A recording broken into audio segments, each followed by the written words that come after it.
ত্রিভুজ সম্পর্কিত অঙ্কগুলা কিন্তু বিভিন্ন চাকরির পরীক্ষায় কিন্তু প্রায় সময় আসে।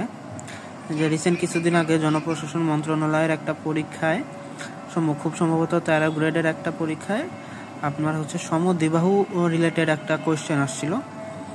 তো এই ধরনের অঙ্ক কিন্তু আমাদের আয়ত্তে রাখাটা খুবই জরুরি। তো আজকে বাহুভেদে ত্রিভুজের তিনটা বাহুভেদে ত্রিভুজের ক্ষেত্রফল, পরিসীমা বা এই রিলেটেড কোনো অঙ্ক কিভাবে করবেন সেই বিষয়ে আপনাদের জানাবো আজকে। যেমন ধরেন এখানে সমবাহু ত্রিভুজ, এটার ক্ষেত্রফল দেখেন √3/4 ইন্টু a স্কোয়ার, পরিসীমা হবে 3 ইন্টু a, আর উচ্চতা হবে √3/2 ইন্টু a স্কোয়ার।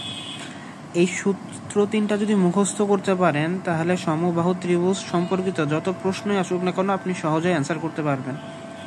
এরপর আসি সমদ্বিবাহু ত্রিভুজ, এটার ক্ষেত্রফল হবে b/4 ইন্টু রুট তার ভিতর 4a square minus b square. এখানে b মানে ভূমি, a হচ্ছে সমান বাহুর দৈর্ঘ্য, এটা একটু মাথায় রাখবেন। এটা মাথায় রাখলে সমদ্বিবাহু ত্রিভুজের যে কোনো অঙ্ক করতে আপনাদের অনেক হেল্প হবে আর কি।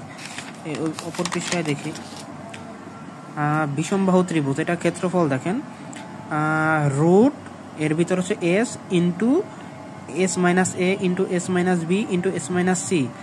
বিষমবাহু ত্রিভুজের অঙ্কের ক্ষেত্রে একটা জিনিস বলে রাখি, আপনাদের কিন্তু অনেক সময় বিষমবাহু ত্রিভুজের অঙ্কগুলো যেভাবে আসে মূলত তিনটা বাহুর দৈর্ঘ্য তুলে দিবে, ওইটা দেখে আন্দাজ করতে হবে এটা বিষম বাহু কিনা। বিষমবাহু ত্রিভুজের তিনটা বাহুর পরিমাপই ভিন্ন ভিন্ন রকম, কোনোটাই কোনোটার সাথে মিলবে না।